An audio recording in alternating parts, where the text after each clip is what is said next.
For advertisement, call 8125893028. Our Gmail maxtvtelugu@gmail.com. నమస్తే, welcome to max TV. నేను మీ శ్రావ్య. ప్రస్తుతం మనతో పాటు ఉన్నారు ప్రముఖ ఆధ్యాత్మిక వ్యక్తి, ఆస్ట్రో న్యూమరాలజిస్ట్, వేదిక్ వాస్తు స్పెషలిస్ట్, శ్రీ విద్య మరియు హనుమత్ ఉపాసకులు బ్రహ్మశ్రీ డాక్టర్ శిష్ల జయశంకర్ గారు. మరి గురుగారితో మాట్లాడేద్దాం. నమస్కారం గురుగారు. గురుగారు, క్రోధినామ సంవత్సరంలో మేషరాశి వారికి ఎలా ఉండబోతుంది గురుగారు?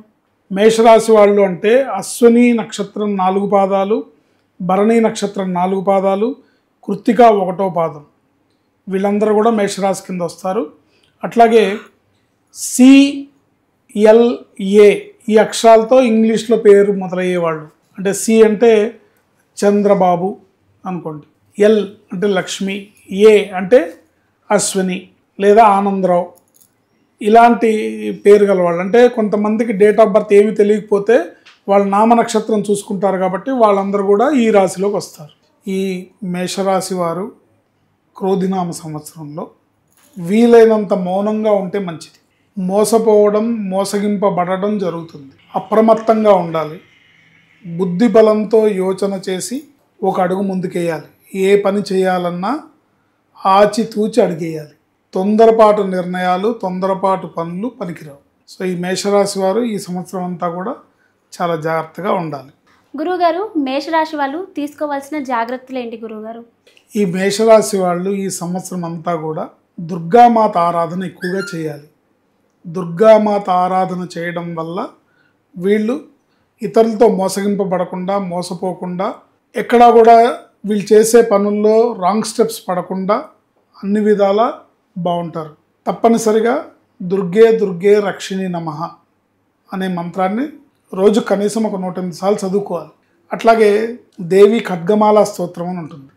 ఈ ఖడ్గమాల స్తోత్రాన్ని రోజు ఉభయ సంధ్య వేళలు, అంటే పొద్దున ఒకసారి, సాయంత్రం ఒకసారి ఖచ్చితంగా చదువుకోవాలి. తర్వాత మంగళవారం, శుక్రవారం నాడు దుర్గామాతని దర్శించుకోవాలి. ఆలయానికి వెళ్ళి దుర్గామాతను దర్శించుకోవాలి. 1 దుర్గే దుర్గే రక్షిణి నమః అనే మంత్రాన్ని జపించుకోవాలి. 2 దేవి ఖడ్గమాల స్తోత్రాన్ని ఉభయ సంధ్యల్లోనూ పారాయణ చేసుకోవాలి.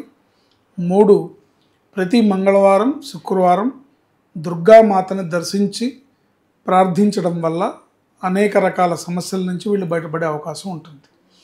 విద్యార్థులైనా, ఉద్యోగస్తులైనా, ఈ మేషరాశిలో ఉన్న వాళ్ళందరూ ఉద్యోగస్తులైనా, విద్యార్థులైనా, ఎవరైనా సరే. అయితే కాదండి మేము వ్యాపారస్తులము, వ్యాపారంలో ఎక్కువగా పెట్టుబడితో వ్యాపారం చేస్తున్నాము, మాకు ఆర్థికంగా నష్టాలు వస్తున్నాయి అనే వాళ్ళు ఎవరన్నా ఉంటే కనుక ఇది ముఖ్యంగా ఇవన్నీ కూడా చేయాలి. వీటితో పాటుగా వ్యాపారస్తులు ప్రత్యేకంగా ఆదివారం నాడు కిలోంబావు మినుములు నానబెట్టి గోమాతకు పెట్టాలి. గోమాతకు పెట్టి ప్రదక్షిణం చేయాలి. సర్వదేవ మయే దేవి సర్వదేవ్యైరలంకృతి మాతర్మమాభిలషితం సఫలం కురు నందిని.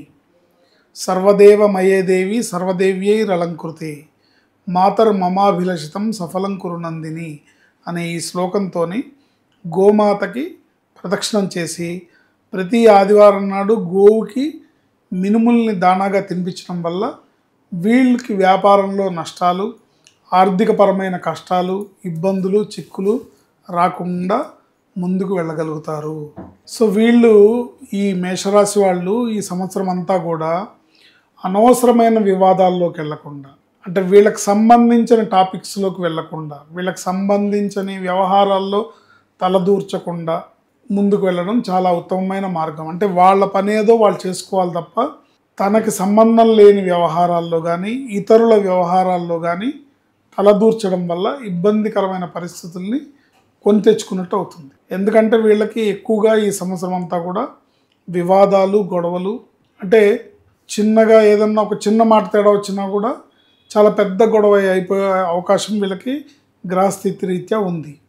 అందుకని అలా అవ్వకుండా ఉండాలంటే వీళ్ళు వీలైనంత మౌనంగా, వీలైనంత అప్రమత్తంగా, వీలైనంత జాగ్రత్తగా దుర్గా అమ్మవారిని స్మరిస్తూ, దుర్గా అమ్మవారిని జపిస్తూ ప్రతిరోజు కూడా దుర్గే దుర్గే రక్షిణి నమః అనే మంత్రాన్ని 108 సార్లు జపించుకోవడం. అంటే దీనికి పెద్దగా నియమనిష్టలు అట్లా ఏం అక్కర్లేదు.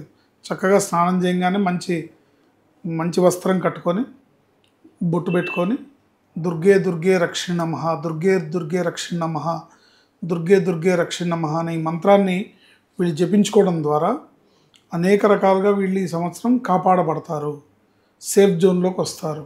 తర్వాత ఉద్యోగస్తులు కొత్తగా ఉద్యోగాలు మారేటప్పుడు ఆచితూచి అడిగేయాలి.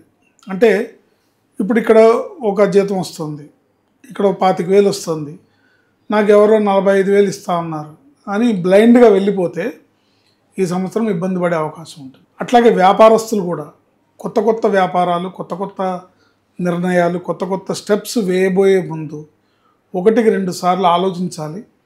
ఏదేమైనప్పటికీ కూడా ఎవరైనా కూడా ఒక స్టెప్ ముందుకు వేయడానికి జాతకాన్ని ఒకసారి పరిశీలన చేయించుకోవాలి వాళ్ళు వ్యక్తిగతంగా. అంటే ఇవాళ రేపు మనకి యూట్యూబ్ ద్వారా, మనకి సోషల్ మీడియాలో అనేక మంది జ్యోతిష్యులు అనేక రకాలుగా మన రాశి ఫలాలు కానివ్వండి, నక్షత్ర ఫలాలు కానివ్వండి మనకి చెప్తూ ఉన్నారు. అయితే మీరు వ్యాపారంలో ఒక అడుగు స్టెప్ వేయబోయే ముందు వీటన్నిటినీ కాకుండా వ్యక్తిగత జాతకాన్ని చూపించుకోవాలి. తర్వాత వీటితో పాటుగా మన పుట్టిన తేదీ ప్రకారం మన పేరు ఎలా ఉంది, ఈ పేరు మనకి మంచి సంఖ్యాబలాన్ని ఇస్తుందా, చెడు సంఖ్యాబలాన్ని ఇస్తుందా, దీనివల్ల మనకి నెగిటివ్ ఎనర్జీ వస్తుందా, పాజిటివ్ ఎనర్జీ వస్తుందా తెలుసుకొని అడుగు ముందుకు వేయడం ద్వారా వీళ్ళను ఈ సంవత్సరం వాళ్ళని వాళ్ళు రక్షించుకోగలుగుతారు. అర్థమైందమ్మా? సో ఖచ్చితంగా ఎవరైనా సరే మేషరాశిలో పుట్టిన వాళ్ళు ప్రతిరోజు దుర్గా అమ్మవారి మంత్రాన్ని చదువుకోవాలి. ప్రతిరోజు ఖడ్గమాల స్తోత్ర పారాయణ పొద్దున సాయంత్రం చేయాలి. ఇంకా చేయగలిగితే కనుక మంగళవారం నాడు రాహుకాలంలో నిమ్మకాయ దీపం పెట్టాలి. దుర్గా అమ్మవారి గుళ్ళో నిమ్మకాయ దుప్పలో దీపం పెట్టడం ద్వారా వీళ్ళు అనేక రకాల సమస్యల నుంచి ఈ సంవత్సరం బయటపడి, ఎందుకంటే ఈ సంవత్సరమే పేరే క్రోధినామ సంవత్సరం.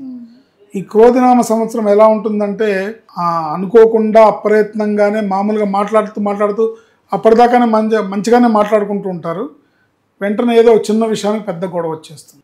క్రోధం ఎక్కువగా ఉంటుంది, సంవత్సరం పేరులోనే ఉంది. అందుకని మనం తగు జాగ్రత్తలు తీసుకొని తగు పరిహారాలు చేస్తూ దైవాన్ని ఆలంబనగా చేసుకొని దైవాన్ని నమ్ముకొని మనం ముందుకెళ్ళాలి. ఏదన్నా పెద్ద పెద్ద పనులు, పెద్ద మొత్తంలో వ్యాపారం, జీవితంలో ఒక ప్రముఖమైన నిర్ణయాలు తీసుకోవడానికి, ముఖ్యమైన నిర్ణయాలు తీసుకోవడానికి, లేదా వ్యాపారంలో మనం ఏదో పెద్ద మొత్తంలో పెట్టుబడి పెడుతున్నాం అన్నప్పుడు తప్పనిసరిగా ఒకసారి జాతక పరిశీలన చేయించుకోవాలి. పుట్టిన తేదీ ప్రకారం జాతకాన్ని చూపించుకోవాలి. మనకి జాతకంలో ఏ స్థితిగతులు నడుస్తున్నాయి, ఇప్పుడు ఏ దశ నడుస్తుంది, దాంట్లో అంతర్దశలు ఏ గ్రహాలు ఉన్నాయి, అసలు మన గ్రహకుండల్లో ఎటువంటి మన గ్రహస్థితి ఎలా ఉంది, మన వ్యక్తిగత జాతకంలో గ్రహకుండల పరిస్థితి ఎలా ఉంది, గోచారంలో గ్రహాల పరిస్థితి ఎలా ఉంది. అంటే గోచారంలో బాగుండాలి, గ్రహచారంలో బాగుండాలి. గోచారం అంటే అందరికీ వర్తిస్తుంది.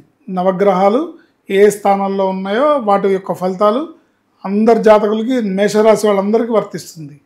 కానీ ఇదే మేషరాశిలో వాళ్ళకి మీ పుట్టిన తేదీ ప్రకారం, మీ జాతకం ప్రకారం మీ జాతకం చూపించుకుంటే అప్పుడు అసలు మీ గ్రహకుండల్లో ఎటువంటి గ్రహస్థితి నడుస్తుంది, ఇప్పుడు పరిస్థితి ఎలా ఉంది, దాంట్లో మనం ప్రత్యేకంగా తీసుకోవాల్సిన జాగ్రత్తలు ఏంటి, దాంట్లో మనం ప్రత్యేకంగా మనం చేయకూడని పనులు ఏంటి, చేయాల్సిన పనులు ఏంటి, ఇవన్నీ తెలుసుకొని ఒక అడుగు ముందుకు వేయడం వల్ల జీవితంలో మనం అనేక సమస్యల నుంచి బయటపడి ఆ సమస్యల నుంచి విజయవంతంగా ఆ సమస్యల నుంచి మనం తప్పించుకొని అభివృద్ధి ప్రధానం ముందుకు వెళ్ళగలుగుతాం. లేనట్టయితే దూకుడుగా వ్యవహరించి నాకు అన్నీ తెలుసు నేను చేసేస్తాను అని అగ్రెసివ్గా వెళ్ళి వ్యాపారం చేసినా, లేకపోతే ఒక అడుగు ముందు ఒక కొత్త పని మొదలుపెట్టినా ఇబ్బందుల్ని కొని తెచ్చుకునే అవకాశం ఉంటుంది. ఇబ్బందుల్లో పడకుండా ఉండాలంటే ఒకసారి జాతకం చూపించుకోవాలి. వాళ్ళ పేరులో ఏ సంఖ్యాబలం ఉంది, మన పుట్టిన తేదీలు అంటే మన జాతకంలో మనకి ఏ గ్రహాలు ఎలా ఉన్నాయో తెలుస్తుందో అట్లాగే మన పుట్టిన తేదీ కాంబినేషన్లో కూడా ఆ నెంబర్స్ మనకి ఏ నెంబర్స్ మనకు ఫేవరబుల్, ఏ నెంబర్స్లో మన అదృష్టం ఉంది, ఈ అదృష్టం మనకి ఏ రంగంలో మనం రాణిస్తాం, మనం చేస్తున్న రంగం కరెక్టేనా కాదా, మనం చేయాల్సిన పని ఇదేనా కాదా. ఇప్పుడు మీకు గోల్డ్ బిజినెస్ చేస్తే కలిసి వస్తుంది అనుకోండి, కానీ మీరు సిమెంట్ వ్యాపారంలో ఉన్నారనుకోండి కలిసి రాదు. మీరు సిమెంట్ వ్యాపారం చేస్తే కలిసి వస్తుంది అనుకోండి, కానీ మీరు జ్యువెలరీ బిజినెస్లోనో లేకపోతే గోల్డ్ అండ్ సిల్వర్ బిజినెస్లో ఉన్నారనుకోండి కలిసి రాదు. అందుకని ఒకసారి జాతకాన్ని చూపించుకొని తగు సలహాని పొంది మనం ముందుకెళ్ళడం ద్వారా జీవితంలో అనేక రకాల సమస్యల నుంచి మనం బయటపడవచ్చు. చాలా బాగా వివరించారు గురువు గారు, ధన్యవాదాలు. ఆయుష్మతి భవ.